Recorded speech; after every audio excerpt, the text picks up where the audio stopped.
Vamos a presentarles el tema de los fármacos que van a afectar a nuestro sistema de renina, angiotensina y aldosterona.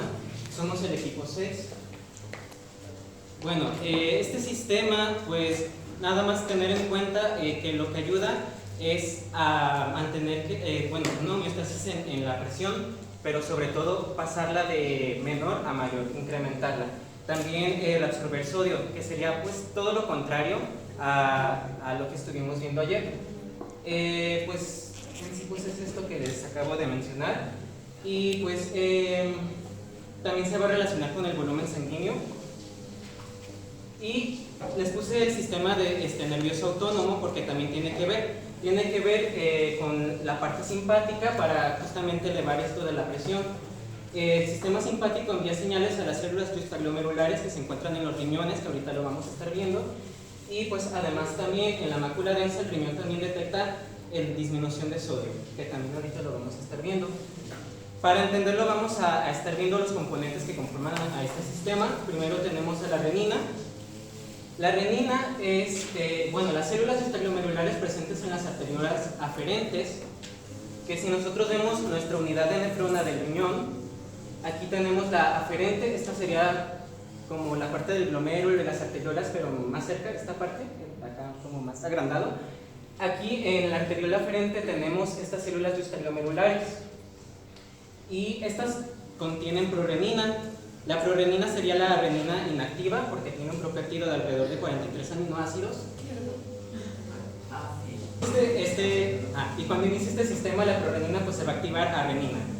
La activación de la prorenina ocurre pues en el riñón mediante enzimas como la proconvertasa 1 y la catexina B, sobre todo vi que era la catexina B, que van a hacer pues que se transforme la prorenina a la renina.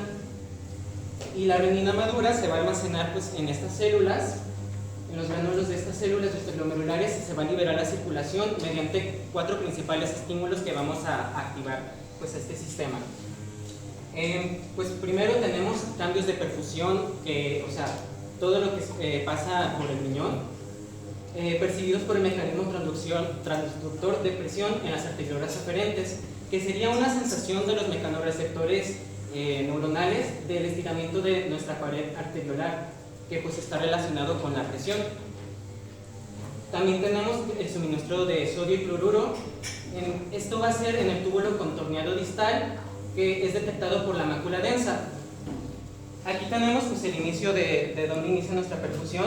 Va a pasar por todo el túbulo, va a subir por el asa de Henle, y en la parte más distal de esta asa, si se fijan, esta parte está muy cercana con la arteriola aferente, que es la mácula densa. Aquí está la mácula densa, y a un lado justamente está las células juxtaglomerulares. Entonces, ¿qué va a hacer la mácula densa? Cuando detecta niveles bajos de sodio y cloruro, le va a mandar una señal con la prostaglandina E2 para que pueda liberar renina las células juxtaglomerulares. La mácula densa se encuentra en la porción final del túbulo recto distal, que es una parte de la asa de Henle, lo que les había comentado. Vamos a detenernos un poco a hablar sobre la reabsorción que va a ocurrir. El filtrado que habíamos visto ayer, que se hacía en esta parte del glomérulo, que se llama preorina, viaja a través del túbulo renal, donde el cuerpo recupera sustancias que necesita. Va a viajar por todo el túbulo, y ahí en ciertas partes, como el dibujo que vimos ayer, se van a recuperar ciertas cosas que el cuerpo va a necesitar. Tenemos a los capilares peritubulares que van a estar alrededor de nuestros túbulos, que es como una segunda red de vasos. Y tenemos también pues transporte selectivo. Las células del túbulo usan transportadores especializados para devolver selectivamente ya sea agua, glucosa, aminoácidos, iones como el sodio y cloruro, y otros nutrientes al torrente sanguíneo de nuevo. Y también tenemos el mecanismo que este proceso puede ser activo, que requiere energía, o pasivo, ya sea por difusión u ósmosis. ¿Cómo sucede? Nuestro túbulo va a estar con nuestras células pues más o menos compuesto de esta forma. Si se fijan, hay células que van a ser pues la forma del túbulo y que van a estar lado a lado. Esto sería como un corte transversal. Y si se fijan también, algo importante es que nuestras células, la membrana tiene diferentes partes. Tenemos una parte que está en contacto con adentro del túbulo, que sería la luz. Tenemos una parte que está lado a lado con otras células, y tenemos una parte de la membrana que está en contacto con la periferia o fuera del túbulo. y eso es lo que va a estar sucediendo. Nuestra célula lo que va a hacer es que estos iones que queremos reabsorber pasen hacia afuera del túbulo mediante estas mismas células, por mecanismos que ya habíamos visto también, que era reabsorber sodio y cloruro. ¿Cómo se va a hacer esto? Por los cotransportadores que los van a llevar hacia la membrana apical. ¿Cuál es la membrana apical? La luminal, la que se encuentra en contacto con la luz. Y estos nos van a ayudar para que se haga este mecanismo donde vamos a reabsorber sodio y cloruro. O sea, lo que van a hacer es, de lo que hay dentro del túbulo, lo reabsorben, lo meten dentro de ellas, por así decirlo, y por la otra parte, que sería la membrana vasolateral, que sería la cara que mira hacia los capilares sanguíneos que habíamos visto que estaban afuera de los túbulos, por mecanismo, bueno, en este caso, para el cloruro el cloruro de sodio, se va a hacer por la bomba de sodio-potasio pasa. Bueno, después continuamos con los estímulos. El otro sería un aumento del flujo beta simpático, les dije que estaba relacionado con el simpático, que va a actuar a través de los receptores adrenérgicos beta 1 que tiene justamente estas células extraglomerulares. Algunos ejemplos: no necesariamente necesitamos un tono muy elevado del sistema simpático. Con el simple hecho de, por ejemplo, ponernos de pie, de estar acostados, luego pararnos, de empezar a caminar, de hacer ciertas actividades, incluso de estresarnos psicológicamente, todo eso nos va a ayudar a que se eleve un poco la presión en comparación a como estaba anteriormente. O como aquí dice, la postura erguida, de estar nosotros, no sé, recargados, sentados así, descansando, y después de repente no estarnos recargando, estar derechitos y así, nos vamos a tensar más, y eso también va a involucrar un pequeño cambio en la presión, y es ahí cuando el sistema va a actuar. También tenemos la retroalimentación negativa de factores humorales como la angiotensina 1. Estamos hablando de la renina. La renina lo que hace es producir angiotensina 1, entonces niveles bajos, y si los necesitamos elevar, pues la renina se va a activar. También el potasio, la liberación de la renina aumenta con la hipocalemia y disminuye con la hipercalemia, o sea, niveles de potasio. Y el ANP, este péptido natriurético auricular, se encarga en el corazón de también mediar lo que tiene que ver con la presión y la contracción del corazón, pero lo que hace es todo lo contrario. Este es natriurético, va a estar eliminando por la orina sodio y va a querer bajar la presión. Entonces la renina solamente se va a liberar cuando haya pequeña porción del péptido natriurético auricular, porque sería como la contraparte. La vida media de la actividad de la renina en la circulación es de 10 a 15 minutos. Luego tenemos otros mediadores. El angiotensinógeno, esta molécula se va a sintetizar y secretar constitutivamente, principalmente en el hígado. Aquí ya no estamos viendo el riñón, también estamos viendo otros órganos que van a estar funcionando en nuestro sistema. La renina escinde, o sea, va a estar cortando el extremo N terminal del angiotensinógeno y lo va a conducir a la formación de angiotensina 1 para poder también mediar este proceso. Este péptido no tiene ninguna actividad biológica conocida, tiene poco o ninguna actividad, pero su principal función es servir como un sustrato para la enzima convertidora de angiotensina, que es la que sigue. Esta enzima va a ser muy importante también para los fármacos, se abrevia como ECA, si lo vamos a estar viendo. Esta enzima se va a expresar en las membranas plasmáticas de las células endoteliales vasculares, sobre todo en el órgano del pulmón. Escinde los dos aminoácidos del extremo C de la angiotensina 1 para producir el péptido angiotensina 2, que es el que va a estar, lo vamos a ver muy importante en este sistema. Entonces esa es la importancia de producir con la renina angiotensina 2. Además, esta enzima va a degradar a la radicilina, que sería una vasodilatadora, que es lo que no queremos, porque queremos más bien que se contraigan las arterias para elevar la presión. Bueno, la angiotensina 2 es muy importante, es el principal mediador de los efectos fisiológicos que tiene este sistema, incluyendo la presión arterial, la regulación del volumen y la secreción de aldosterona. La vida media de la angiotensina 2 en la circulación es muy corta, inferior a 60 segundos. Este sistema puede estar actuando a corto, mediano o largo plazo dependiendo de los estímulos que haya en el cuerpo. Las peptidasas van a degradar a la angiotensina 3 y 4. También se puede estar haciendo angiotensina 5, 6, 7 y creo que llega hasta 8, pero las que van a tener, si acaso, algún efecto en este sistema es el 3 y el 4. Se ha demostrado que la angiotensina 3 tiene el 100% del efecto que tiene, estimulante de la aldosterona que tiene la angiotensina 2, pero solamente el 40% de los efectos presores, mientras que la angiotensina 4 ha disminuido aún más el efecto que tenía la angiotensina 2, o sea, casi no tienen efecto. El más importante es el 2. Aquí les puse como un resumen de sus funciones, pues va a ser vasoconstricción y con esto va a elevar la presión arterial, va a estimular la secreción de aldosterona, va a elevar la reabsorción de sodio y con esto por ósmosis agua, ¿cómo esto?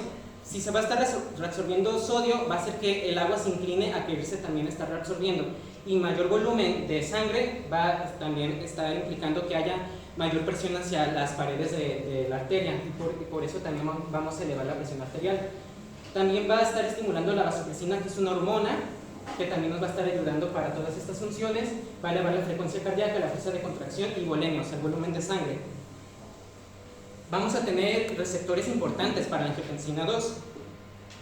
Bueno, sobre todo el tipo 1, que en la abreviatura lo vamos a estar viendo como AT1. El AT1 es un receptor acoplado a proteína G, se encuentra ampliamente distribuido en diversos tipos celulares como el corazón, la vasculatura, el riñón, las glándulas suprarrenales, la hipófisis y el sistema nervioso central.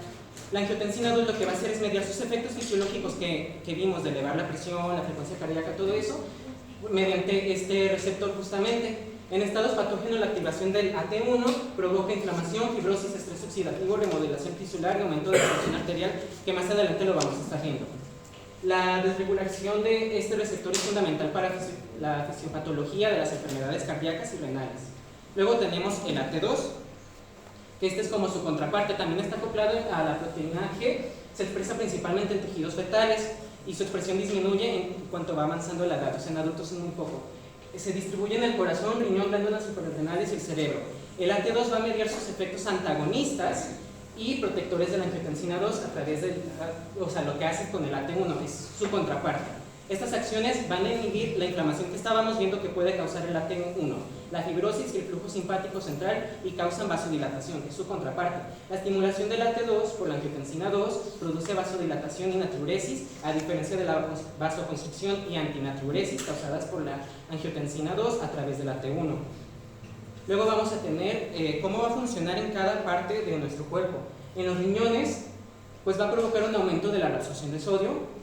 La angiotensina 2 se estimula directamente a los túbulos proximales, o sea, los que se encuentran más, como su nombre indica, próximos al glomérulo o a la parte inicial, para aumentar la reabsorción de sodio, lo que contribuye a un mayor volumen sanguíneo. Esto también es importante ver dónde actúa la angiotensina 2. Este va a actuar entonces en los túbulos proximales. También va a causar constricción de la arteriola eferente. ¿Por qué? ¿Qué hace la arteriola eferente?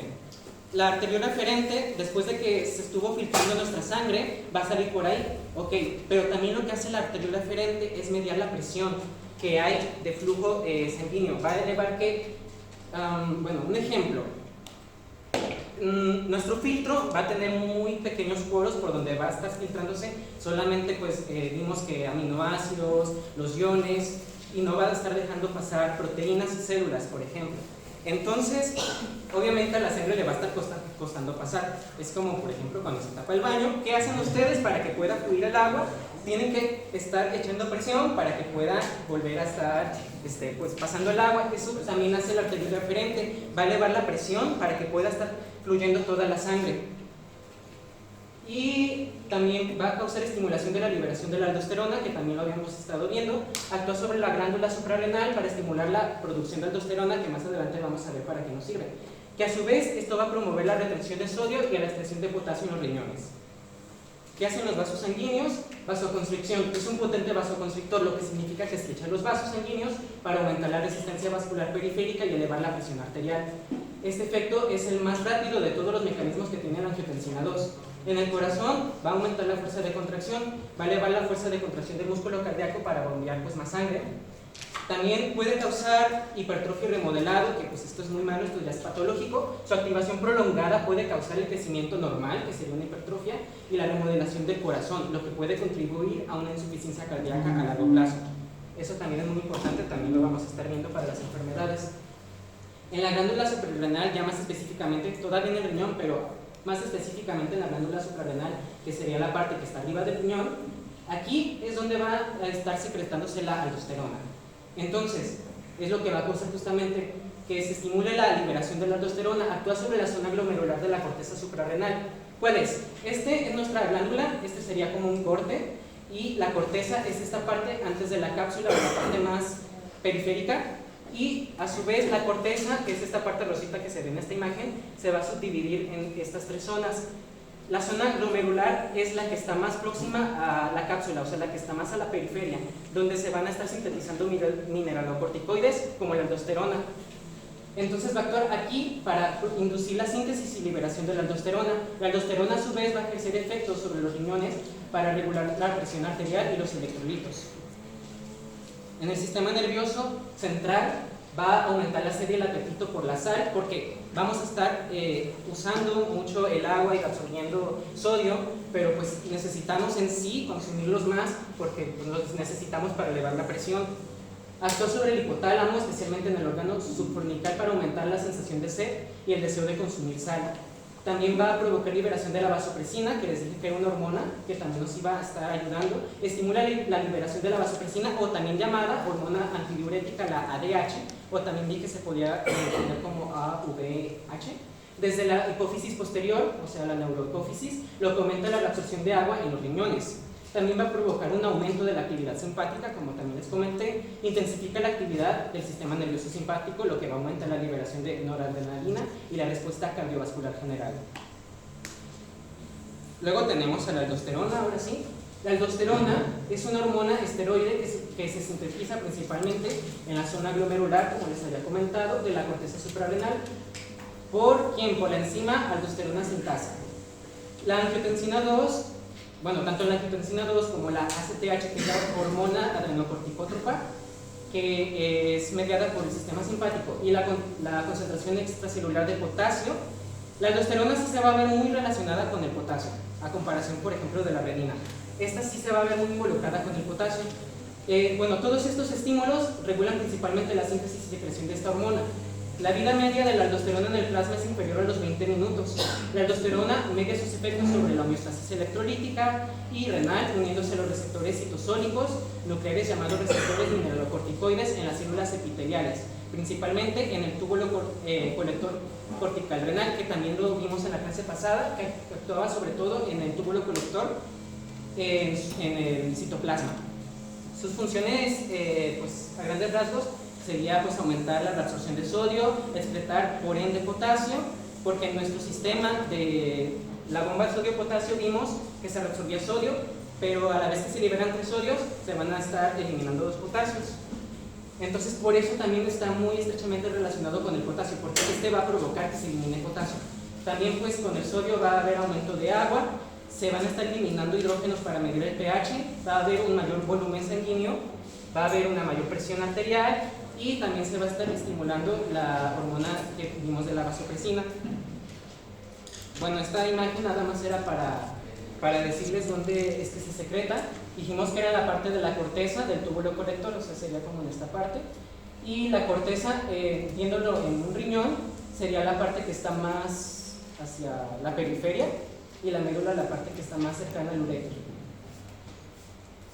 La aldosterona, ya viéndolo más cómo interactúa, pues aumenta las concentraciones de los canales ENA, o sea, los canales de sodio epitelial, en las membranas apicales. Las apicales les dije que eran las membranas que estaban como en contacto con lo que hay adentro del túbulo, de las células principales de los túbulos colectores, lo que va a aumentar la reabsorción de sodio, que era el mecanismo que ya les había dicho aquí. La activación de esta bomba de sodio-potasio pasa en la membrana vasolateral, que ya sería la que está en contacto con la periferia o fuera del túbulo. De las células apicales se produce por efecto de la aldosterona. O sea, este mecanismo es sobre todo por la aldosterona en la parte distal de los túbulos.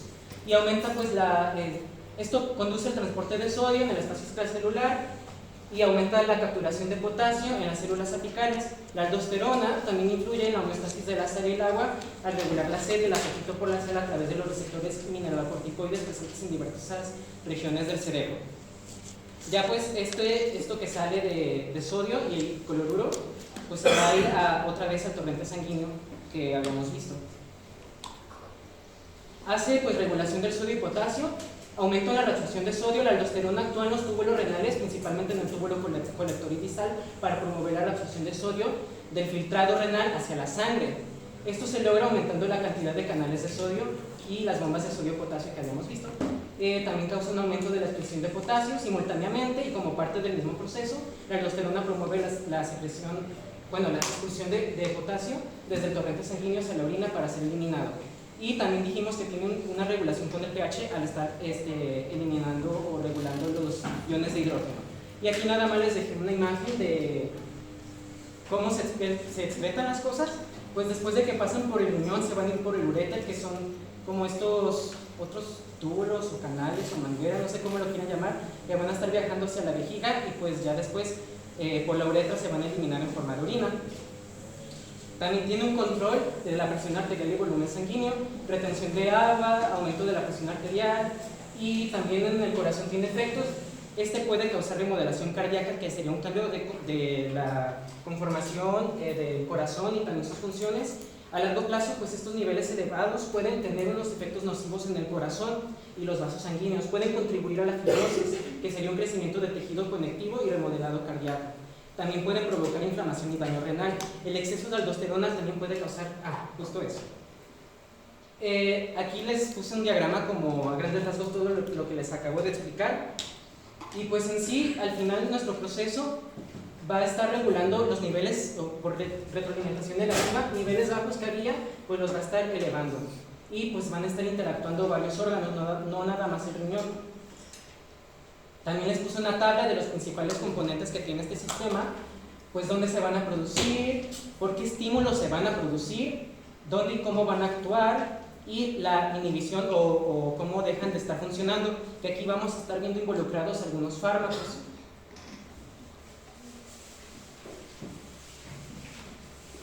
Y pues bueno, a grandes rasgos tenemos que este es nuestro sistema de renina-angiotensina-aldosterona, pero pues en este sistema se pueden dar algunos puntos de activación patológica que se los coloqué aquí en rojo, que puede ser un aumento de la renina, un aumento de la angiotensina 2 o de la aldosterona.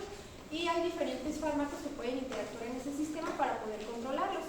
Están los puntos de control farmacológico aquí en verde, donde están los inhibidores directos de la renina, antagonistas de la aldosterona, pero en esta presentación nos vamos a concentrar en los que son los antagonistas del receptor de angiotensina 2, que aquí, están aquí, y los inhibidores de la enzima convertidora de angiotensina, pues es la IECA. Y pues bien, solo para aclarar un poquito, nuestro cuerpo naturalmente ya tiene reguladores de este sistema, como son los receptores AT2. Estos están más presentes en la etapa fetal, en adultos ya casi no hay, pero se le podría decir, como decía Roberto, estos regulan los efectos del receptor 1. Pero como son tan poquitos los receptores 2 que se encuentran en el cuerpo, no compensan cuando ya hay un daño progresivo, ya no compensa su efecto y ya no pueden reducir todo ese estrés oxidativo, esa inflamación y la vasoconstricción que genera la AT1.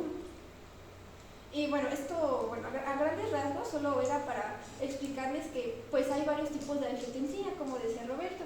Y por ejemplo la 1,7 también tiene efectos vasodilatadores, también protegen contra los efectos de la receptora AT1. Pero pues cuando ya hay una patología ya no regulan de manera adecuada. Y pues bueno, ya empezando con la hipertensión arterial, pues ya lo explicaba el otro equipo, pues es un aumento de la tensión arterial sistólica y diastólica mayor a 130/80. Y pues hay primaria, secundaria. Primaria es un multifactorial y secundaria pues hay una causa identificable y potencialmente reversible. Y pues bueno, esta hipertensión se da por un exceso de angiotensina 2. Esto pues genera una buena vasoconstricción, aumentando la resistencia vascular periférica. Esto va a aumentar la rigidez arterial por remodelación vascular y pues esto va a hacer una proliferación de músculo liso vascular y va a disminuir la función del endotelio.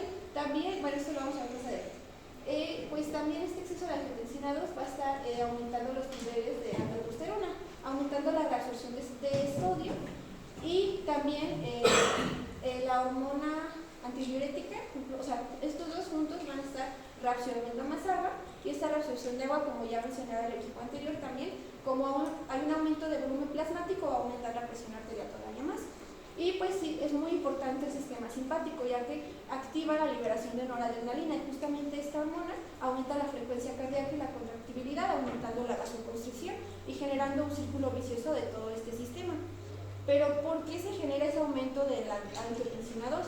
Puede ser por polimorfismos genéticos, una liberación inapropiada de renina, una ingesta elevada de sodio, estrés crónico, el envejecimiento, en el envejecimiento, las arterias, todo eso se hace como más, se endurece, se hace más rígido, haciendo que no se pueda hasta extender lo suficiente como para bajar la presión, pero eso ya es por la edad. O también la resistencia a la insulina y el síndrome metabólico. Algunas fuentes decían que pues, la hiperinsulinemia podría provocar un aumento de la secreción de angiotensina 2, y además el tejido adiposo produce de manera, aparte, sin estímulo de otras hormonas que se mencionaban anteriormente, puede producir angiotensinógeno, que estaría pues aumentando los niveles de angiotensina 2. Y pues estos son la hipertensión arterial primaria, o sea, es multifactorial. Hay muchas causas y no sabemos específicamente cuál podría ser en un paciente. Y ya en la secundaria pues puede darse por un hiperaldosterismo primario o síndrome de Cohn, donde se genera pues un adenoma o hiperplasia suprarrenal, aumentando pues los niveles de aldosterona que se producen en el cuerpo sin necesidad del estímulo de la angiotensina 2. Y pues esto también podría desencadenar porque como habíamos mencionado, Roberto había mencionado que pues la aldosterona estaría estimulando la excreción de potasio, generando una hipopotasemia o hipocalemia, que es bajos niveles de potasio, y pudiendo generar una alcalosis metabólica. Y también está el hiperaldosterismo secundario, la cual es pues, el aumento de la aldosterona, pero por estímulos no hipoficiarios ni suprarrenales, o sea, no es ni un tumor ni un problema en la hemólisis. Y pues las causas puede ser una obstrucción en la arteria renal, que vamos a ver a continuación. Esta obstrucción casi no se ve, pero aquí está la arteria y esta conecta al riñón, pues suministrándole sangre, pero puede estarse como comprimiendo esta vena debido a, por ejemplo, una aterosclerosis. Esto, pues, ¿qué es? Es una acumulación de grasita que viene siendo se me fue el nombre, pero son lípidos que se acumulan a partir de un pequeño daño en el vaso sanguíneo. Ese pequeño daño pues va a estar estimulando esta acumulación y va a estar como haciendo más pequeña la arteria, haciendo que haya un menor flujo de sangre. ¿Esto qué va a hacer? ¿Esto qué va a provocar? Que el riñón piensa que hay hipotensión, que falta sangre, y para compensar va a liberar renina, porque le hace falta sangre, quiere volver a activar todo este sistema para poder recuperar esa sangre que le falta, poder funcionar correctamente, pero esto termina siendo pues contraproducente. Y ya pues en resumen, es un sistemática donde pues iniciando pues muchos factores pueden generar el aumento de la angiotensina 2. Este es uno de los receptores 1, generando aumento de aldosterona, pero también aumentando los niveles de esta enzima, la NADPH oxidasa. Esta pues genera esta reacción, pero como consecuencia genera radicales superóxido. Estos van a estar generando un estrés oxidativo. ¿Y qué tiene que ver todo esto? Pues el estrés oxidativo va a estar estimulando una inflamación, pudiendo pasar a la arteriosclerosis que les comentaba anteriormente, que a causa de un pequeño daño en la misma arteria, pues se va a estar acumulando material, y pues esto va a estar acortando o haciendo más pequeño el paso de sangre y pues perpetuando la hipertensión. También esta inflamación puede estar aumentando los niveles de endotelina, que también va a estar siendo estimulada por el mismo aumento de la angiotensina 2 o por el aumento de factores de crecimiento, que ahorita lo vamos a ver. Pero bueno, la endotelina también es un péptido, creo que me acuerdo que es una péptido, y se encarga de la vasoconstricción, que también perpetúa la hipertensión. Y aparte, el estrés oxidativo disminuye los niveles de óxido nítrico. El óxido nítrico es un vasodilatador natural, entonces si los disminuye, pues aparte pues no va a haber una vasodilatación suficiente y pues se podría decir genera la vasoconstricción porque no la regula y pues otra vez hipertensión arterial. Pero también esta disminución de óxido nítrico puede aumentar la agregación plaquetaria, inhibiendo el sistema fibrinolítico. ¿Esto qué quiere decir? Que sería más fácil la acumulación de pues, plaquetas pues, en las venas, en las arterias, y pues puede aumentar el riesgo de trombosis. Y también, olvidaba mencionar, el aumento de la angiotensina 2 puede inducir el aumento de los niveles de factores de crecimiento, que como ya se había mencionado, pues promueven la hiperplasia del músculo liso y una posible fibrosis y engrosamiento de la pared arterial. Y pues esto, al final de cuentas, vasoconstricción e hipertensión. Y pues bueno, ya mencionando los fármacos, específicamente el inhibidor de la enzima convertidora de angiotensina, pues va a estar cortando este círculo vicioso aquí justamente, pues disminuyendo estos niveles de angiotensina y evitando esta perpetuación del círculo vicioso. Mientras que los antagonistas del receptor de angiotensina 2 no van a estar trabajando aquí, van a estar trabajando acá, cortando el ciclo al no activar estos receptores 1. O sea, los niveles de angiotensina serán similares, pero pues no se va a estar activando este receptor y no va a estar desencadenando pues la mayoría de estas cosas. Lo vamos a ver más adelante a detalle, esto solo como resumen. Y bueno, ahora la insuficiencia cardíaca. Esta es una activación compensatoria del sistema renina-angiotensina-aldosterona. ¿Por qué ocurre?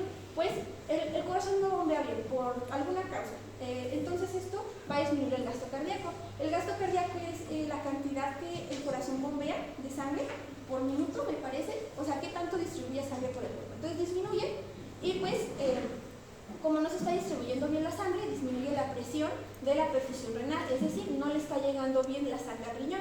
Y como habíamos mencionado antes, si no le llega bien, el riñón percibe hipovolemia o hipotensión también, y pues va a liberar renina en un intento de poder regular este sistema y poder recuperar la sangre que le hace falta para poder trabajar bien.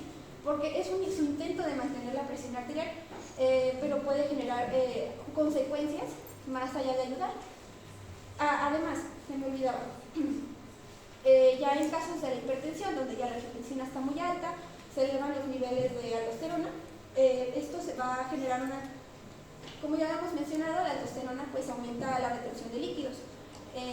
Entonces esto va a aumentar la precarga en el corazón. La precarga, tengo entendido, que es la cantidad de sangre que va a estar agarrando el corazón para posterior a eso el bombeo. Entonces la precarga va a aumentar y va a hacer que el corazón trabaje más.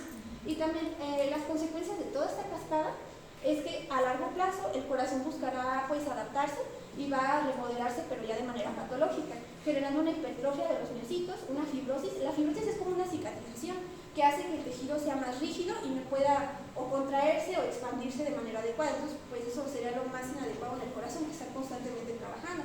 Y también puede generar una muerte celular de los miocitos.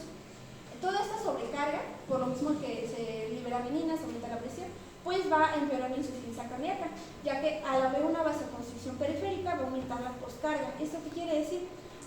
Bueno, los vasos sanguíneos están contraídos. Si están contraídos, la poscarga, que vendría siendo la fuerza con la que tiene que trabajar el corazón para poder bombear la sangre, pues tiene que hacerlo con más fuerza todavía para poder llegar a todas las partes del cuerpo, porque los vasos están contraídos.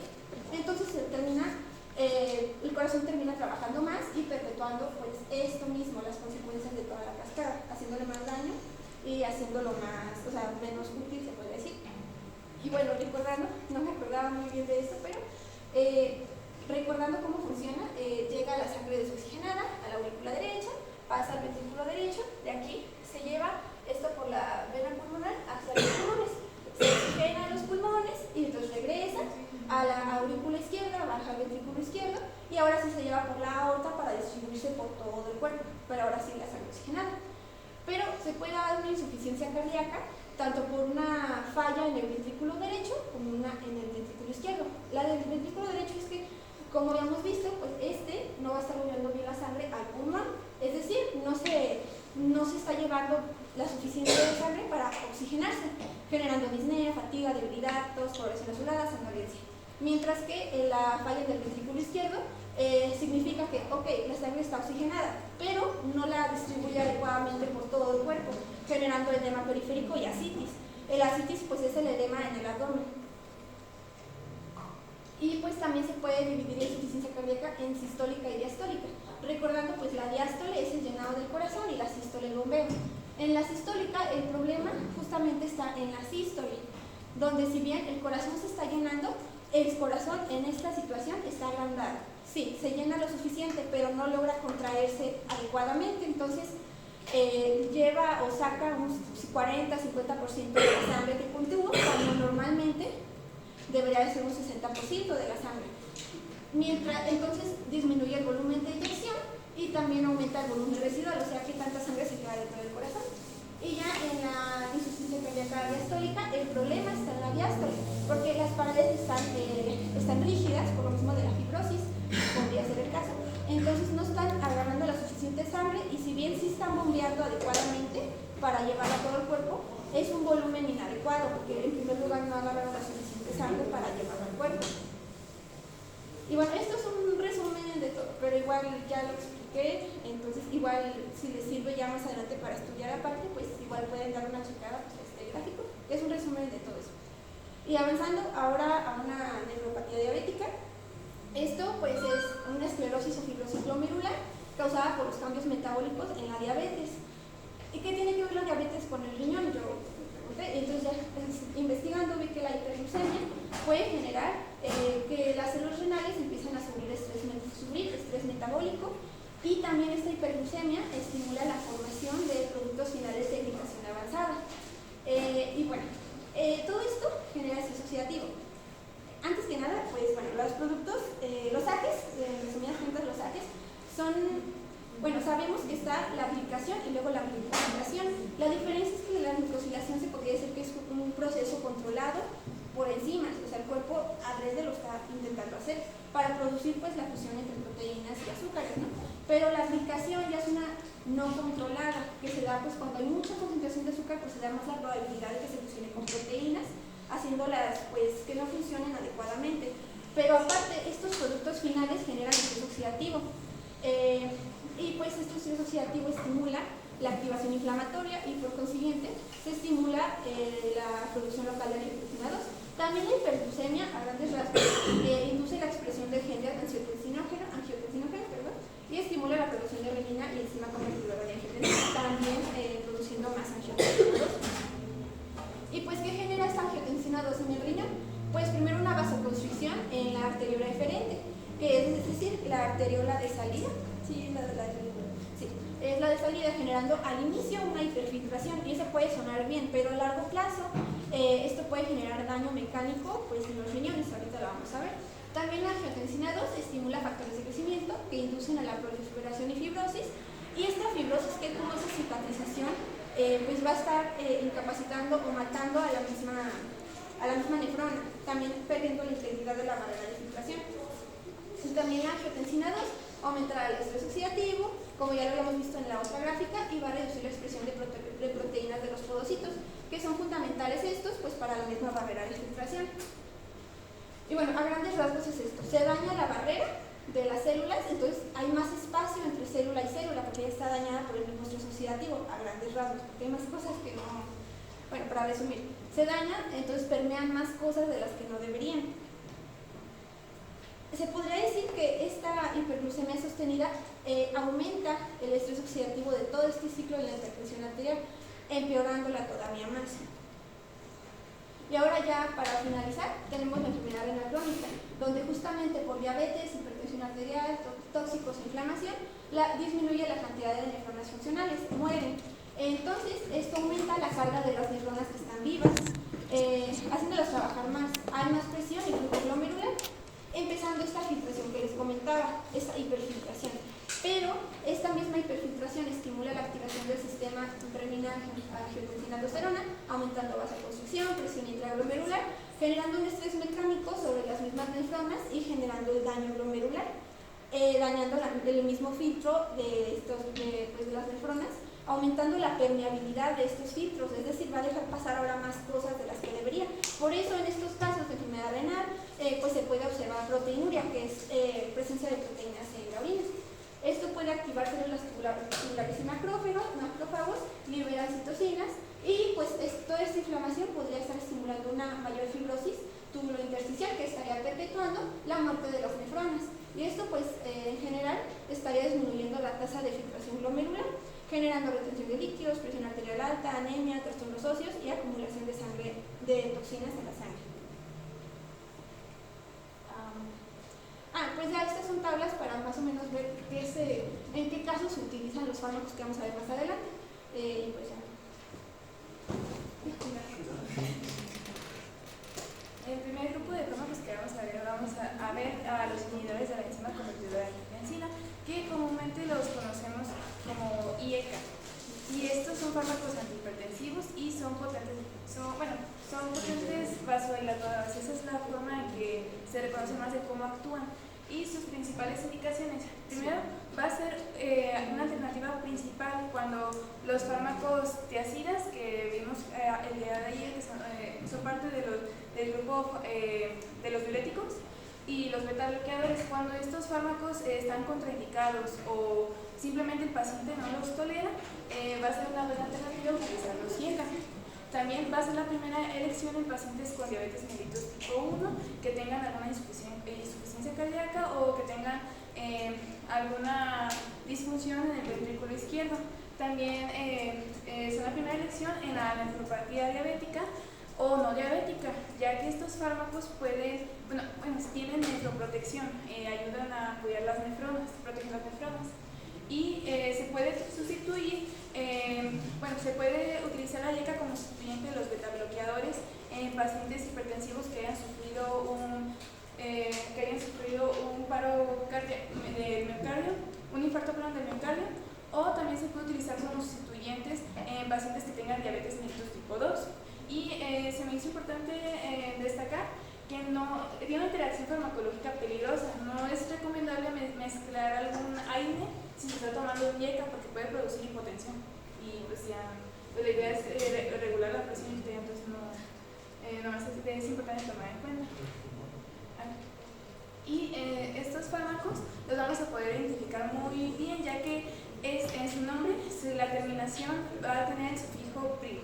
Y estos fármacos los podemos clasificar en tres grupos de acuerdo a su estructura química. Vamos a tener fármacos que tienen el grupo sulfhidrílico, fármacos que tienen grupos carboxílicos y los fosfóricos. En la presentación pues vamos a abordar de tres.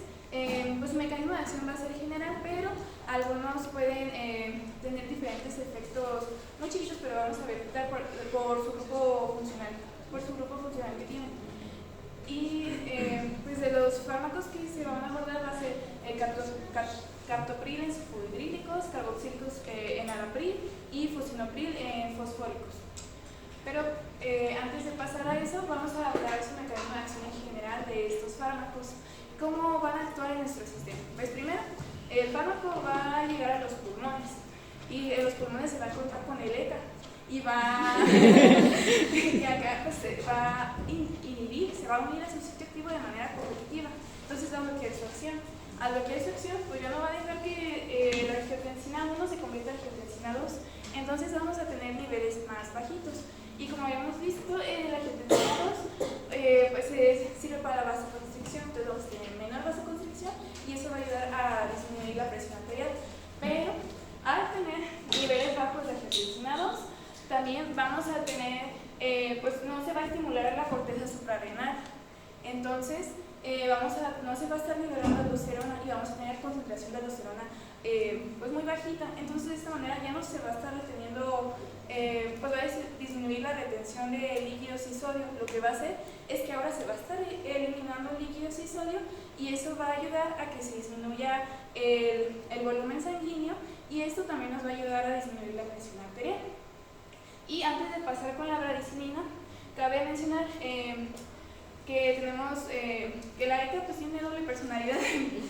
La ECA también se puede conocer como quinasa 2 cuando degrada la bradicinina, pero en sí son la misma enzima, solamente va a cambiar el nombre porque la quinasa 2 ya se encarga de la degradación de la bradicinina. Entonces nosotros al bloquear la ECA también estamos bloqueando esa enzima. Entonces ahora lo que va a pasar es que se va a acumular la bradicinina y la bradicinina al ser un vasodilatador. Entonces esto nos va, al haber mayor vasodilatación, esto nos va a terminar con nuestro efecto de disminución de la presión arterial.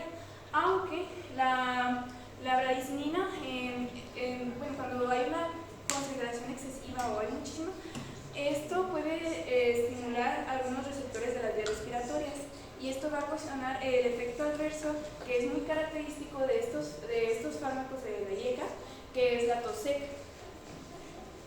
Ok, vamos a pasar con el primer fármaco, que es el captopril. El captopril tiene un peso molecular de 217.29 gramos sobre mol y con su posología, primero su vía de administración va a ser solamente por vía oral y por lo general se recomienda que se administre 1 hora antes de las comidas, ya que puede interferir con su absorción. Igual eso ahorita lo vamos a ver con su farmacocinética. Y la presentación que vamos a tener es en comprimidos con diferentes dosis de 12.5, 25, concentraciones de 12.5, 25, 50 y 100 miligramos. Y Para su dosis vamos a tener diferentes administraciones de acuerdo a lo que se está recetando, a la patología que tenga el paciente. En hipertensión arterial tenemos de 12.5 a 25 miligramos y este se receta de 2 a 3 veces al día. Y pues, se puede recetar una dosis máxima de este fármaco es de 400 miligramos al día. Pues es muy elevada, pero ahorita vamos a ver por qué es muy elevada, por qué se recetan en dosis más elevadas que los demás fármacos. Que los demás fármacos de este grupo. En la insuficiencia cardíaca ya aquí va a disminuir un poquito más la dosis y es de 6.25 a 12.5 miligramos 3 veces al día. Y en postinfarto de miocardio nomás se suministra una sola dosis de 6.25. En cuanto a su farmacocinética, primero, la liberación va a ser de manera inmediata y la ventaja es que este fármaco ya está activo, entonces no se va a ocupar de activar. Y este va a alcanzar las concentraciones plasmáticas después de 1 hora de haberlo administrado. Y en cuanto a su biodisponibilidad es de 60 a 75% en ayunas, pero puede reducir a 35 o 40% si se toma con alimentos, ya que los alimentos pueden interferir su absorción. Entonces, por eso preferentemente se tiene que recetar en ayunas. Y en cuanto a su volumen de distribución es de 0.8 litros por kilogramo y la unión a proteínas plasmáticas es muy bajita, por eso, es muy bajita y es del 25 al 30%, y con la principal proteína que se une es con la albúmina. Y bueno, aquí quería poner un dibujito de cómo es la unión del fármaco con las proteínas plasmáticas. Lo de verdecito podemos explicar como las proteínas y lo de blanco, ahí está el fármaco con algunas proteínas pegaditas. Y este fármaco sí puede atravesar la barrera hematoencefálica. Y su metabolismo va a ser hepático. Y vamos a tener 2 metabolitos que son los principales de este fármaco, que va a ser el disulfuro de captopril-cisteína y el dímero disulfuro de captopril. Y pues pueden interconversionarse de unos a otros. Y su eliminación va a ser principalmente por vía renal, y su tiempo de vida media es de 2 horas. Por esta razón es que se suministra en múltiples dosis, porque su tiempo de vida media es muy corto, además de que su unión a proteínas plasmáticas que también es muy bajita, entonces no va a estar mucho tiempo en nuestra circulación. Y en cuanto a su farmacodinámica, pues como ya hemos explicado en su mecanismo de acción general, a nivel molecular, pues mediante su grupo sulfhidrilo va a bloquear directamente a la ETA en su sitio activo, entonces va a bloquear su actividad, y esto que nos va a dar aldosterona en bajas concentraciones y va a aumentar la bradicilina. Y a nivel celular, pues la angiotensina 2, él se encarga también de estimular la señalización de receptores AT1. Los AT1 están acoplados a proteínas HER2, que estos van a dar señales de vasoconstricción, pero van a estar disminuidas porque vamos a tener bajas concentraciones de angiotensina 2.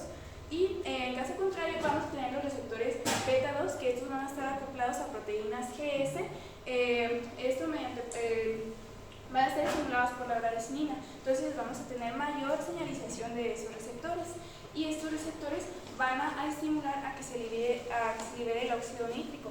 El óxido nítrico pues va a ayudar a la vasodilatación, y también el óxido nítrico en su liberación, en sus altas concentraciones, va a ayudar a reducir el estrés oxidativo, lo cual es muy beneficioso para los pacientes con diabetes. Por eso los ejemplos de las indicaciones es de lo que más se recetaron. Y a nivel tisular ya tenemos la vasodilatación, entonces va a haber vasodilatación arterial y venosa. Y como vamos a tener menos angiotensina 2, va a haber menor liberación de aldosterona, entonces vamos a tener menor retención de sodio y de líquidos. Y eso nos va a ayudar para que el corazón evite crecer de forma anormal, y también que no se produzca la fibrosis, que no se ponga rígido. Y a nivel sistémico pues nos va a terminar dando como resultado la disminución de la presión arterial. Pero no solo eso, también nos va a ayudar a la resistencia vascular, y también nos va a mejorar la función cardíaca en pacientes con insuficiencia, y también nos puede ayudar a reducir la mortalidad en pacientes postinfarto. Y algunos de sus efectos adversos, de los pocos frecuentes, serían la insuficiencia renal, problemas renales, ya sea con la liberación excesiva de la orina como la poliuria, o efecto contrario, que no se elimina, poca eliminación de orina, que sería la oliguria. Y en cardiovasculares pues puede ser como la angina, que son como punzaciones en el pecho, el síndrome de Raynaud, que estos son los que se ponen los dedos fríos, y la insuficiencia cardíaca congestiva. De este fármaco podemos tener efectos hematológicos, y es muy característico este efecto adverso en este fármaco, en especial en el captopril, ya que puede presentarse agranulocitosis, que pues, va a haber deficiencia de granulocitos. Y el efecto adverso de cajón va a ser la tos seca. Ese va a estar presente en todos. También se puede presentar el rash cutáneo con prurito, que en sí es el sarpullido como comento. Y también puede acompañarse de con fiebre. Y también el captopril, como vimos, tiene un grupo sulfhidrílico. Ese grupo sulfhidrílico puede causar la disgeusia, que es la alteración del gusto. Ese es un efecto adverso característico solamente de los fármacos de este grupo. Y también puede ocasionar proteinuria, que es lo que hemos visto, que se liberan proteínas en la orina. Y ya los graves, pero también son como los más raros, puede presentarse angioedema y hiperpotasemia. Y ahora vamos a pasar con el enalapril. Pues de manera, tiene un peso molecular más grande el captopril, de 776.45. Su vía de administración puede ser oral y por vía intravenosa, pero la vía intravenosa se utiliza más para cuando son casos graves, porque se utiliza directamente la forma activa de este fármaco, que es el enalaprilato. Y tenemos su presentación en comprimidos y su presentación inyectable, así como aquí podemos ver con el enalaprilato. Y sus dosis, aquí como a diferencia del otro, aquí podemos ver que las dosis son más reducidas. En hipertensión arterial normalmente es de 5 miligramos y es solamente una vez al día, y la dosis máxima que se puede dar es de 40 miligramos al día. En insuficiencia cardíaca y posinfarto de miocardio es de 2.5 miligramos al día, o puede ser de 1 a 2 veces al día. Y en nefropatía diabética es una dosis un poquito más elevada, pero es nomás de una vez al día y es de 10 a 20 miligramos. Y ahora, de acuerdo a su farmacocinética, su liberación también va a ser inmediata, pero aquí este es un profármaco, va a ocupar que se active primero en el hígado.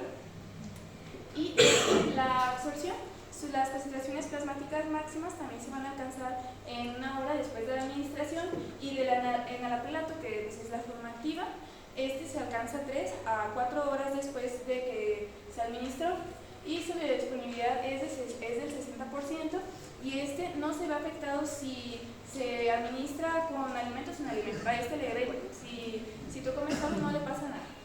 Y la distribución, su volumen de distribución es de 1 a 2.4 litros por kilogramo, y este va a poder atravesar la mayoría de los tejidos, pero en especial los riñones y el tejido vascular, aunque la excepción es que no se ha visto que pueda presentar la hematoencefálica. Y menos del 50%, pero de la forma activa del enalaprilato, se va a unir a las proteínas plasmáticas. Igual es una, pues, se podría decir que es una unión buena para su duración. Y el metabolismo, aquí su metabolismo va a ser un poquito diferente, ya que va a ocupar un transportador. Aquí tenemos el polipéptido transportador de aniones orgánicos 1B1, y pues va a agarrar el enalapril y ya se lo va a llevar a los hepatocitos. Y ya los hepatocitos lo que van a hacer, por medio de una enzima, lo va a metabolizar por medio de una enzima que es la carboxilisterasa 1, y lo va a transformar en su metabolito activo en enalaprilato. Y finalmente se va a eliminar este fármaco, donde se va a eliminar el 94% de la dosis que se suministró, pues aproximadamente el 94%, y ya sea por orina o heces, y puede ser en su forma activa como enalaprilato o en su forma original como enalapril, y su tiempo de vida media es más largo, es de 11 a 14 horas, por eso no es tan necesario administrar tantas dosis, porque sí dura más tiempo en el sistema.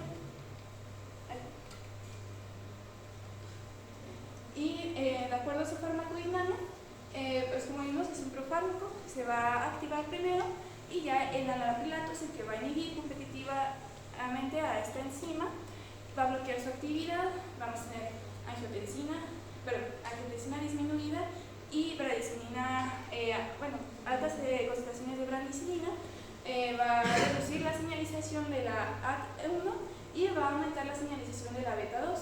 ACT1 menos contracción, beta 2 va a haber más vasodilatación por la liberación del óxido nítrico.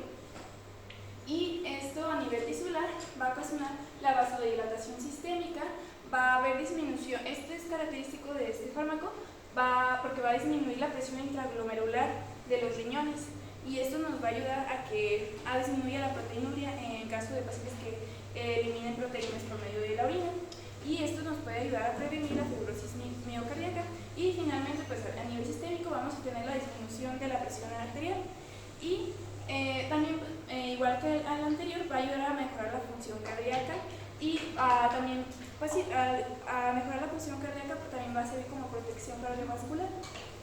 Y de sus efectos adversos, los más frecuentes es la tos seca, de carbón, nunca lo olviden, es la tos seca, y la hipotensión ortostática. Este es, así como lo he comentado Roberto, están sentados, se ponen de pie y hay un bajón de presión así de la noche. Y pues también puede haber desmayos. Y los graves pues puede haber hiperpotasemia, angioedema. Aquí los angioedemas que se han reportado pues son poco frecuentes, pero angioedema es la hinchazón y puede haber hinchazón en la cabeza, en el cuello y esto puede ocasionar que se obstruyan las vías respiratorias. Entonces, si se ocurre un angioedema, ya es necesario suspender este fármaco porque ya es muy... sí, ya es directo ir al hospital. O también puede haber angioedema en el tracto gastrointestinal y esto va a ocasionar el dolor abdominal. Y esto puede también, un efecto grave que puede tener es la hepatotoxicidad. Y esto, ¿cómo lo vamos a poder detectar? Aquí tenemos un marcador que son las transaminasas. Entonces, si vemos que hay elevación de las transaminasas, hay que suspender inmediatamente ese fármaco porque si no vamos a tener pues, ictericia colestásica, que es la pigmentación amarilla, o necrosis hepática. Y ahora, pasando al último grupo de fármacos, que tenemos al último grupo que tienen el grupo fosfórico, que es el fosinopril. Aquí este es el más grande de los tres, tiene un peso molecular de 563.67 gramos por mol y su vía de en cuanto a su posología, su vía de administración es únicamente oral. A este, al igual que en enalapril, no importa si se administra con o sin alimentos. Y en presentación tenemos comprimidos de 10 y 20 miligramos. Y sus dosis en hipertensión arterial se le da una dosis inicial no más de 10 miligramos una vez al día y su dosis máxima puede ser de 80 miligramos, pero por lo general la dosis no excede de 40 miligramos. Y la insuficiencia cardíaca se da solamente también una sola administración de 5 a 10 miligramos. Y en cuanto a la insuficiencia renal, no es necesario ajustar las dosis. ¿Por qué? Porque tiene su manera de eliminarse equilibrada. Se puede eliminar tanto en el hígado como en el riñón. Y pasando a su farmacocinética, al igual que en enalapril, es un profármaco, pero lo podemos activar en el hígado o en el intestino delgado, ya que su absorción, su sitio principal va a ser el intestino delgado, específicamente en el duodeno o en el yeyuno. Y su biodisponibilidad es de aproximadamente 36%. Sin embargo, se convierte rápidamente en su metabolito activo y casi todo el fosinopril se va a convertir en fosinoprilato, que es ese metabolito activo, entonces se va a aprovechar gran parte de ese medicamento. Y su distribución, en el metabolito activo, el fosinoprilato, va a presentar una alta unión a proteínas plasmáticas, que es de mayor o igual a 95%. Y en el caso del fosinopril, puede atravesar la barrera hematoencefálica. Y en su metabolismo también se va a llevar a cabo en el hígado a través de las enzimas carboxilesterasas y lo va a convertir a su metabolito activo, el fosinoprilato. Y su eliminación, como les había comentado, puede ser, está equilibrada, va a ser 50% en el hígado y 50% en el riñón. Y su tiempo de vida media es de 12 horas. Por eso también nos ocupa administrar tantas dosis.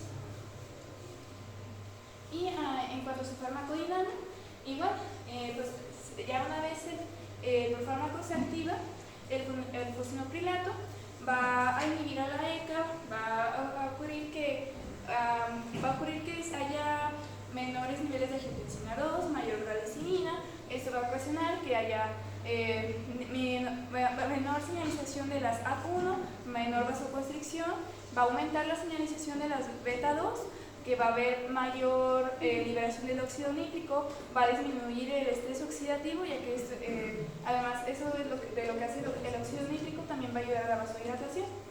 Y a su nivel tisular, tiene una vasodilatación preferente en la arteriola deferente renal, y esto también nos va a ayudar como protección renal, y también nos ayuda a la prevención de la hipertrofia del ventricular. Y a nivel sistémico, finalmente, pues, puede reducir la presión arterial durante 24 horas y va a ayudar a mejorar la función cardíaca. Y los efectos adversos más comunes que tiene este fármaco, la tos seca nuevamente, la fatiga, mareas y trastornos gastrointestinales, ya sea como diarrea, pues los comunes, diarrea, estreñimiento, y también puede presentar erupción cutánea. En los graves aquí podemos presentar angioedema. Los que se han reportado, pues el angioedema puede ser mortal, y de los que se han reportado es el angioedema intestinal, que hay una inflamación en el intestino y pues va a causarle dolor abdominal al paciente. En la hepatotoxicidad, aquí pues el marcador que vamos a tener es que va a haber elevación de las aminotransferasas, y esto puede ocasionar daño hepático agudo. Y a manera de resumen de los efectos secundarios, porque en realidad los efectos secundarios pues son muy parecidos a los que tiene cada uno de los fármacos, solamente que el fosinopril se ha notado que a comparación del captopril y enalapril es menos frecuente la tos seca, pero sí es de los más comunes, pero es un poquito menos frecuente que este. Y pues nomás se me hizo curioso que puede presentar el captopril, pues es raro, pero puede causar la pérdida de cabello. Y pues lo que sería como más representativo es la alteración del gusto del captopril, a diferencia de los otros dos. Eso es muy raro y por lo general pues no se ha reportado así como tal que alteren el gusto, pero el captopril sí, por su grupo sulfhidrílico. Y pues también puede ser incluso que puedan a disminuir el líbido. Y pues ya los de cajón, que son los mareos, cefalea, fatiga y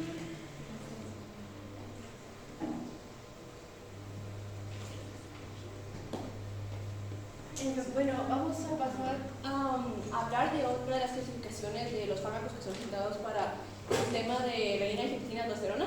Y aquí vamos a tener justamente a los sartanes, bueno, se conocen como las sartanes, y aquel que elegimos es el losartán, el cual pues cumple las características de esta clasificación, es un antagonista. Eso va a decir que nos va a bloquear el efecto que va a tener agonismo del receptor, va a inhibir su acción tal cual. Y pues está recetado para la hipertensión, la insuficiencia cardíaca y la nefropatía diabética, enfermedades que ya habíamos visto anteriormente.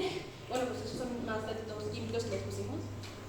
Y bueno, los sartanes, normalmente se les conoce como sartanes, y esto se debe a su antecedente, por así decirlo, que es la salaricina.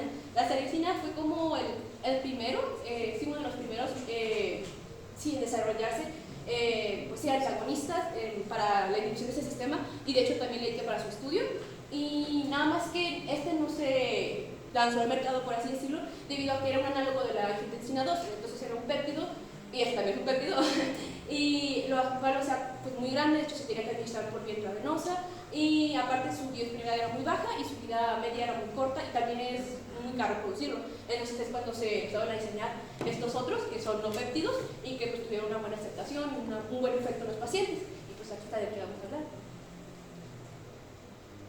Ya entrando en esto, pues le repito, es un inhibidor del receptor AT1 de la angiotensina 2, el que habíamos visto anteriormente, donde se va a unir y va a llevar a cabo todos los efectos que conocemos, que es pues, principalmente la vasoconstricción, ¿no? Bueno, también como dato, también se conocen como a los antagonistas del receptor de AT1 de angiotensina, o los ARA2, que son iguales, significa lo mismo, los antagonistas del receptor de angiotensina 2. Y bueno, y lo van a hacer, bueno, su mecanismo de acción ahorita lo vamos a ver, pero pues de forma general van a bloquear el receptor AT1, que bueno, recordando, la angiotensina puede actuar en dos receptores principales, el AT1 y el AT2, pero principalmente en el AT1, en el cual se le van a, bueno, predicar los efectos pues que ya hemos visto, vasoconstricción, proliferación celular, y este va a tener los efectos contrarios, antiproliferación celular e incluso una vasodilatación. Esta es la molécula de la angiotensina, y bueno, no sé si lo recuerdan, hace ratito vimos la de losartán, y es bastante pequeña, entonces a mí me entró curiosidad cómo es que pues una molécula tan pequeña podía llegar como a, pues sí, a inhibir la acción que tenía esta grandota de su receptor. Y esto es debido a las cargas que tiene varios grupos diferentes, entonces la distribución de estas cargas hace que pueda inhibir al receptor, pues no necesariamente tiene que ser igual, como era el caso de la serafesina, que sea como un análogo, o sea, que era parecido. Pero este no nada más con que no es necesario que sea como igual, sino que se pueda complementar, o sea, se puede inhibir el receptor. Y bueno, la vasoconstricción y vasodilatación, que son de los efectos que le hablé que tiene la angiotensina al unirse, la angiotensina 2 al unirse a estos receptores, al AT1 y al AT2. Bueno, vamos a entrar en su mecanismo de acción. Este es como un esquemita de lo que ya hemos visto desde el inicio, como cuando nuestro sistema de renina, angiotensina, aldosterona, que recordemos es compensador, cuando va a haber una disminución de presión, él la va a querer elevar. Entonces lo va a hacer por medio de la liberación de la renina, que se va a activar por el angiotensinógeno, provocando que se produzca la angiotensina 1, que también habíamos visto que es como inactiva o sus efectos en el cuerpo son muy bajos. Entonces es por eso que necesitamos convertirla a angiotensina 2 por medio de la enzima convertidora de angiotensina. Entonces esta, ya cuando tenemos a la angiotensina 2, se va a unir principalmente a lo que les había comentado, al receptor AT1, que nos va a provocar estos efectos. Pero nuestro fármaco como tal va a inhibir que la angiotensina 2 se una a los receptores AT1. Entonces, estos efectos se van a ver cancelados, por así decirlo. En vez de reconstrucción vamos a tener vasodilatación, no vamos a tener tanta filtración del glomérulo, bueno, en el glomérulo. La secreción de aldosterona pues va a ser muy poca, es decir, ya no va a haber tanta reabsorción de sodio ni eliminación de potasio, que vamos a ver que de hecho es uno de sus efectos adversos. Va a haber una cantidad de potasio, va a haber una hipopotasemia. Y bueno, ¿qué va a pasar con la angiotensina? Cuando bloqueamos su canal, esta se va a acumular, entonces va a poder actuar en el receptor AT2, que también, si recordamos, como tiene los efectos contrarios al AT1, va a poder contribuir al efecto del fármaco. Pero como también lo habían dicho al inicio, no sé si se acuerdan, que está principalmente como en los niños y los neonatos, entonces pues no va a estar en menor cantidad en su cuerpo, pero sí está. Incluso había leído que cuando hay algún daño se puede como reexpresar para que se pueda activar y que tengan estos efectos. Bueno, no se me van a asustar, pero así es el mecanismo de forma molecular, cómo es que funciona. Bueno, pensando primeramente cómo es que funciona la angiotensina 2 cuando llega a su receptor, que el AT1, que recordemos también lo había mencionado, es acoplado a una proteína G. Entonces, su funcionamiento normal sería que A se acopla a su receptor y como está acoplado a proteína G, este va a desencadenar segundos mensajeros, una señalización, cascada de señalización, como lo conozcamos, que va a hacer que se desprendan como sus subunidades, que este va a ser el segundo mensajero, y estas nos va a hacer que se active la fosfolipasa C. La fosfolipasa C es una enzima que va a hidrolizar, pero ¿qué nos va a hidrolizar? Nos va a hidrolizar un fosfolípido que va a estar en la membrana, aquí no se ve, pero se llama fosfatidil-inositol 4,5-bifosfato. Y no lo va a hidrolizar, se lo va a partir en dos, el inositol 1,4,5-trifosfato y el acilglicerol. Estos también van a causar diferentes cosas dentro de nuestra célula.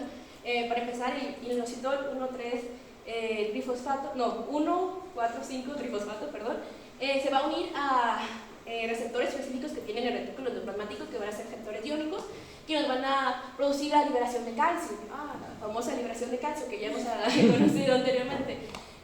Y esta, a su vez, o sea, que aumente las concentraciones de calcio en nuestra célula, nos va a hacer que este calcio se va a unir a una proteína reguladora que se llama calcitonina, y estas van a activar a las proteínas, bueno, a las enzimas que son dependientes de calcio.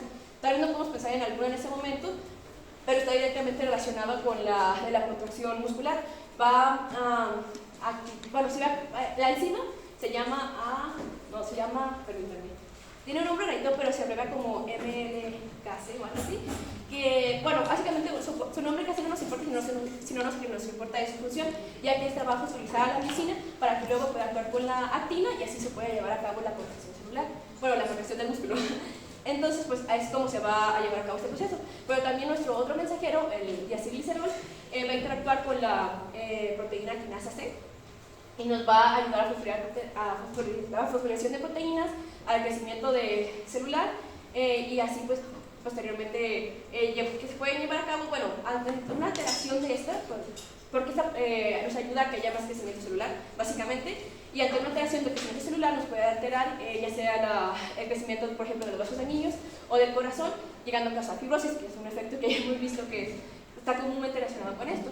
Pero bueno, a lo que quiero llegar es que cuando llegue el losartán, o bueno, su metabolito activo, porque este también es un fármaco, como lo había mencionado Jimena, este está primero a ser metabolizado, va a llegar y va a cancelar todo esto no se va a hacer, entonces no va a haber nada de estos procesos que les expliqué, no va a haber concentración de calcio básicamente, no va a haber concentración bueno, sí no va a haber la contracción del músculo, lo cual nos va a ocasionar una vasodilatación.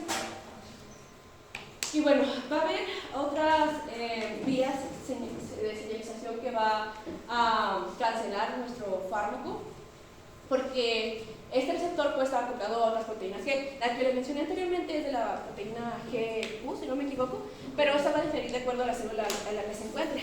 Pero, por ejemplo, también su unión va a hacer que no se active, bueno, puede ser que no se active la activación, perdón, vaya redundancia, de la proteína la fosfolipasa A, la cual, si recuerdan, tiene mucho que ver con el ácido araquidónico, que está relacionado con la inflamación, entonces también nos va a cancelar esta vía. También la de la fosfolipasa D, pero eso también es como que contribuye a los niveles elevados de calcio, entonces pues es del mismo efecto que habíamos visto y de la que les acabo de explicar hace un momento. Y también va a estas otras vías que son como un poquito más secundarias, pero pues también como para que las conozcamos, que básicamente nos proporcionan el crecimiento celular, proliferación celular, e incluso, no sé si se acuerdan, esto lo habíamos visto en la nefropatía diabética, que nos puede llegar a causar exceso oxidativo porque se van a generar radicales superóxidos. Entonces, esto pues también se va a ver inhibido y va a hacer que pues, no haya crecimiento, remodelado ni proliferación celular. Y bueno, ya como un pequeño resumen de todo en cuanto a la farmacodinámica, a nivel molecular, pues básicamente no va a haber altas concentraciones de calcio, no va a haber una contracción muscular, entonces no vamos a tener la vasodilatación tampoco, bueno, perdón, va a provocar vasodilatación y va a haber menos proliferación celular, pues lo que les había dicho, que provocaba el diacilglicerol cuando se unía a la proteína quinasa C. Y bueno, a nivel celular, el que haya niveles bajos de calcio nos va a provocar que pues, las células se van a relajar, en cuanto a células musculares. En las células renales va a haber una menor absorción de sodio. Esto, de acuerdo, bueno, volvamos, recapitulemos. Normalmente el proceso era pues, que de la angiotensina 2 también era como que promovía la liberación de aldosterona. La aldosterona hacía que se reabsorbiera el sodio y se eliminara potasio por la bomba de sodio-potasio ATPasa. Entonces también aquí voy a hacer otra vez énfasis que al no reabsorberse el sodio no se va a eliminar el potasio y va a provocar la hipopotasemia. Y bueno, también en las cardíacas cabe destacar que va a haber menos daño estructural, por lo mismo que os había mencionado, no va a haber proliferación celular, si esta los altera, pues puede causar fibrosis, entonces puede que se reduzca esa causa de fibrosis. A nivel tisular, pues los tejidos van a ser como un poquito más elásticos, porque no va a haber esta necesidad de que estén remodelando cada rato, y pues recompensando o pues sí como que se quieran adaptar ante los cambios de presión que va a haber, entonces esos van a ser como más elásticos y pues va a haber también una protección al cuanto al riñón y ya como a nivel sistemático pues se va a lograr que haya una presión arterial más baja, que si estaba alta pues que se baje, va a haber menos sobrecarga cardíaca porque les explicaba que podía causar fibrosis y va a mejorar la función renal. Y bueno, ya bajando su vía de administración y su forma farmacéutica, la vía de administración es principalmente oral, bueno, no hay otra, y en su presentación es principalmente los losartán se administra de 50 miligramos, y también me encontré estas dos presentaciones que se me hicieron interesantes, porque esta es en combinación con uno de los diuréticos que habíamos visto ayer, la hidroclorotiazida, y si recuerdan, uno de los efectos secundarios de esta era que disminuía los niveles de potasio. Nosotros teníamos altos niveles de potasio, entonces que se junten ambos es como una regulación. Y bueno, también en esto me encontré los sartán potásicos y se me hizo curioso porque dije, pues ya tenemos mucho potasio, porque lo van a vender con potasio. Pero esto nada más es para, bueno, yo había leído que era para estabilizar la sal tal cual, ¿no? Y además teníamos unas cantidades muy pequeñas de potasio, no era como una gran diferencia, tal cual. Y bueno, en sus presentaciones de miligramos de 25, 50 y así. En cuanto a su farmacocinética, pues su liberación va a ser por medio de vía oral y también ya lo mencioné, es un profármaco, entonces va a necesitar que se metabolice para que pues, se pueda liberar Su función es buena y va a sufrir un extenso metabolismo de primer paso, por lo mismo que les menciono de que necesita liberarse para hacer pues, acción tal cual del profármaco. Su concentración plasmática es de 200 a 250 miligramos sobre mililitros y tiempo máximo es básicamente el tiempo que tarda el fármaco en alcanzar su concentración máxima, que va a ser diferente si hablamos del losartán, que es de 1 hora, y de su metabolito activo, que es de 3 a 4 horas. Ocupamos que se esté más tiempo en nuestro organismo para que se perpetúe el efecto tal cual. Su bioactividad sistemática es del 33% y su nexo de acción también va a cambiar de acuerdo al metabolito y al fármaco. Su distribución es muy parecida, son unas proteínas plasmáticas, ronda entre pues, casi los 100, muy bueno. Y su volumen de distribución también va a cambiar, siendo para los losartanes de 34.4 litros y para el metabolito de 10.3 litros. Y bueno, se va a distribuir por todo el cuerpo de forma moderada a extensa. Bueno, el metabolismo es lo que les cuento, va a sufrir ciertas transformaciones por medio de nuestro citocromo P450, se va a convertir en, bueno, se va a alterar su estructura para convertirse en un aldehído y luego un ácido carboxílico, que es lo que nosotros queremos, aquí está su grupo de ácido carboxílico, y pues se va a convertir en metabolito activo, que es el que nos va a funcionar, que va a tener un efecto más potente. También va a tener otras reacciones de gluconegación, pero pues este es el que nos importa, los demás son inactivos. Miren, aquí se ve más claro lo que les decía, este es el losartán, normalmente tiene aquí un grupo alcohol, pero en su metabolito activo tiene el grupo carboxilo. Este es el metabolito, el de aldehído, que ya estaba antes, aquí está su grupo aldehído. Y bueno, este es el que se le acreditan todos los efectos que habíamos visto anteriormente, una vasodilatación, va a haber menos proliferación celular y va a bajar los niveles de aldosterona. Y pues, es mucho más potente que los losartanes, se le acreditan todos sus efectos principales. Y en cuanto a su eliminación, su expresión va a ser principalmente por las heces y por la orina, predominando en las heces. Su vida media va a ser de 1.5 a 2 horas, el caso del losartán, y en el caso de su metabolito es de 6 a 9. Y su claramiento plasmático, que es la capacidad de nuestro cuerpo para eliminarlo, va a ser por medio del riñón y del hígado, y va a ser más pequeñita para el metabolito y mayor para el losartán. En su posología, pues esta va a diferir de acuerdo a la patología que se quiera tratar, pero para la hipertensión arterial vamos a ver, me encontré estas pautas, no sé si esto se pareja siempre, pero que era dependiendo del peso del paciente. Pero por ejemplo encontramos que para los pacientes de 20 a 50 kilogramos y para los niños de 13 a 16, el máximo que van a tener va a ser de 50 miligramos al día, porque esta nada más se administra una dosis al día. Pero pues sí va a cambiar su dosis inicial, para los niños es mucho menor y para los adultos de 20 a 50 va a ser nada más de 25 y va a ser el doble para los pacientes de 50 kilogramos y van a ser de 50. En caso de insuficiencia cardíaca, su dosis inicial va a ser de 25-50, como la normal, pero también se puede elevar, bueno, sí, dependiendo de pues, lo que el paciente necesite, hasta 150. Y para la nefropatía diabética puede iniciar como 50 miligramos, pero se puede ajustar, y al igual que el de la hipertensión arterial, se va a ir ajustando conforme la respuesta que tenga el paciente pues sí, a la elevación o disminución de su presión arterial, conforme se esté regulando. Y ya como sus efectos secundarios son muy parecidos a los que habíamos visto en los fármacos anteriores de los IECA, pero pues a destacar podemos ver que es parestesia, que va a haber como ligeros desmayos, y esto es debido a que le va a llegar como menos cantidad de volumen de sangre al cerebro, entonces como que sí va a haber esos desmayos, porque también recordemos que al elevar la presión pues se va a disminuir todo lo relacionado con el corazón, frecuencia cardíaca y su volumen. Y la disgeusia, que también habíamos visto que era de uno de los fármacos que nos había expuesto Jimena, que va a ser como la alteración que vamos a tener del gusto. Los alimentos nos pueden saber metálicos o como podridos. Y pues también nos puede causar disnea, tos, pero en menor cantidad, no es como característico como en el caso de los IECAS, y esto se debe a que, recordemos, los IECAS interrumpían la eliminación de la bradicilina, y en este caso no. Entonces esta aquí sigue su normal degradación, entonces no se va a ver una acumulación y no va a causar ese efecto tal cual. Y bueno, dentro de los efectos adversos, era lo que les mencionaba, va a haber hipercalemia. Perdón, creo que había dicho hipo anteriormente, pero va a haber hipercalemia. Y bueno, más que tóxico, esto puede llegar a ser perjudicial, especialmente el corazón. También puede causar enfisema, que va a la inflamación de ciertas zonas de nuestro cuerpo, pero no es tan frecuente como en el caso de los IECAS, perdón. Y también otro de los que podemos encontrar puede ser la hiperglucemia, anemia, pero eso ya es como más, de forma más reducida, y ya entre el 1 al 10%, que es como todavía más raro, puede causar gastritis, hipotensión y pues, infecciones en el tracto superior respiratorio. Y ese ya es como un resumen que les pusimos de cómo actúan los fármacos, cuáles son, en qué partecita y cuáles son como pues, sus principales efectos que elevan y tal. Y ya, eso sería todo.